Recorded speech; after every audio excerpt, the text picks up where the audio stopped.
Saya itu alhamdulillah hafal silsilah ulama-ulama Banten, dari mulai tokoh yang paling atasnya sampai turunan muridnya, sampai nyambung kemudian yang bikin ormas sampai di Indonesia.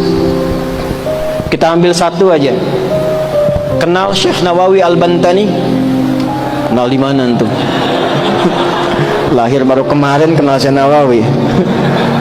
Alhamdulillah. Syekh Nawawi Al-Bantani dari Tanara. Saya ambil satu muridnya saja. Punya murid namanya Abuya Kiai Syekh Asnawi Caringin. Di Banten itu banyak kota Caringin. Tangerang ada Caringin tuh, Cisoka. Di situ ada Abuya Kiai Haji Yusuf bin Said. Di antara muridnya itu ada Abuya Uci Turtusi, Allah yarham alaih, dari Cilonggok. Ya, itu di antara gurunya itu Abuya Yusuf bin Said selain ayahnya, Abuya Ramli, Dimyati Ramli. Itu Kiai Asnawi di Caringin yang di Labuan. Berangkat kemudian ke Mekah, belajar dari Syekh Nawawi Al-Bantani gurunya. Itu juga bertemu dengan teman akrabnya dua. Yang dua ini kelak mendirikan dua ormas besar di Indonesia. Satu Syekh Muhammad Darwis, yang kemudian diganti namanya oleh gurunya menjadi Syekh Ahmad Dahlan. Pulang kemudian ke Nusantara mendirikan Jam'iyah Muhammadiyah 18 November 1912. Satu lagi Hadratus Syekh Kiai Haji Muhammad Hashim bin Asy'ari, yang kemudian pulang ke Nusantara mendirikan Jam'iyah Nahdlatul Ulama 31 Januari 1926. Pulang. Dan ternyata ketika dilihat semua keakraban ini nyambung di nasab. Nyambung, ada nasab guru, ada nasab asli ke atas. Dua-duanya nyambung. Kiai Haji Ahmad Dahlan bin Kiai Haji Abu Bakar bin Kiai Ilyas bin Kiai Sulaiman bin Demang Jurang Juruk Tapindo bin Demang Jurang Juru Sapisan bin Kiai Grebek. Grebek 1, Grebek 2. Nah di Grebek 2 itu salah satunya kakek buyutnya Pak Erlangga, Pak. Naik ke atas, nyambung ke siapa? Ahmad Jumadil Kubra. Syekh Ahmad Jumadil Kubra itu sekarang masjidnya dan dorihnya, peninggalannya itu ada di wilayah Semarang, mau arah ke arah Demak. Jadi kalau ada belok ke kiri itu sebelah kiri sebelum perempatan itu ada masjid warna hijau, kubahnya emas. Itu dorihnya Syekh Ahmad Jumadil Kubra. Sebelum Universitas Sultan Agung itu ada tuh.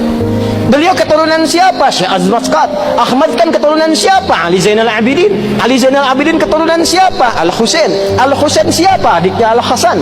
Al-Hasan siapa? Putranya Sayyidina Ali bin Abi Thalib karamahullahu wajhah. Siapa beliau? Suaminya Fatimah Az-Zahra bintu Rasulillah Muhammad sallallahu alaihi wasallam bin Abdullah bin Abdul Muttalib bin Hashim bin Abdul Manaf bin Qusay bin Murrah bin Kilab bin Ka'ab bin Ghalib bin Fihir bin Malik bin Nadar bin Kinana bin Khuzaimah bin Mudrikah bin Ilyas bin Nizar bin Mudar bin Ma'ad bin Adnan bin Addi bin Adri bin Muqawwam bin Nahur bin Tarikh bin Ya'rub bin Yasjub bin Nabit bin Ismail alaihi salam bin Ibrahim alaihi salam bin Azar atau bin Nahur bin Abir bin Kinan bin Arfakhshad bin Sam bin Nuh alaihi salam bin Matushalah bin Kinan bin Anwas bin Tis bin Adam alaihi salam.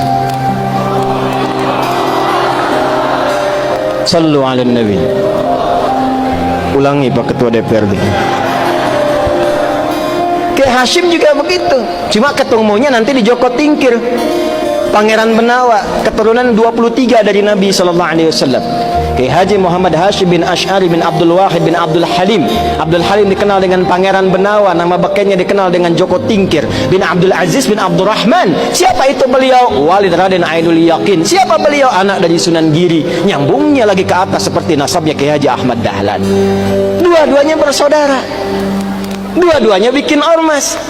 Dua-duanya punya teman akrab, Syekh Asnawi dari Caringin, Banten, menularkan murid-murid. Di antaranya ada yang di Tangerang juga. Di Ciputat ada Ustadz Mehmet. Jakarta Kiai Haji Ahmad Khatib. Ya itu menantunya, istrinya itu Ratu Iyot namanya. Ya, turun itu di antara sekian banyak. Pakunya di mana? Banten. Dari situ kemudian nyambung sampai turun kemudian nasab-nasab itu tersambung sampai tuan gurunya dari nasab thariqahnya Syekh Abdul Qadir Al-Jailani. Dari nasab kepemimpinannya sampai ke Prabu Siliwangi. Punya 3 orang anak. Abdullah Iman dikenal dengan Walang Sungsang. Syarifah Mudaim. Kemudian satu lagi siapa? Raja Sengara. Syarifah Mudaim berangkat dengan kakaknya Abdullah Iman ke Mekah. Lalu bertemulah di situ dengan Syarif Abdullah. Syarifah Mudaim menikah dengan Syarif Abdullah, melahirkan Syarif Hidayatullah. Pulang kemudian ke daerahnya, bertemu dengan kakeknya Prabu Siliwangi, diberi daerah di Gunung Jati, dikenal dengan Sunan Gunung Jati. Punya anak-anak, anak pertama laki-laki Muhammad, anak perempuannya dinikahkan dengan Panglima Pasai, dikenal dengan Fathullah atau Faletehan. Menikah kemudian, lalu bertugas di wilayah kemudian dikenal dengan Batavia, membebaskan Batavia dari hubungan penjajah pada saat itu di bulan Juni 1527. Makanya sampai sekarang milad Jakarta itu di Juni. Maka kemudian dirubah namanya, diambil dari surat Al-Fatah, ya, surah ke-48 ayat pertama. Inna fatahna laka fatham mubina. Fatham mubina itu bahasa lokalnya disebut dengan Jayakarta, disingkat menjadi Jakarta. Dari keturunannya turunlah kemudian Maulana Hasanuddin. Maulana Hasanuddin kemana? Di Banten. Sampai kemudian nyambung ke Makassar. Di Banten ini luar biasa. Banten ini pakunya. Banten ini imannya kuat. Jadi kalau ada orang Banten kemudian imannya lemah, dipertanyakan kebantenannya.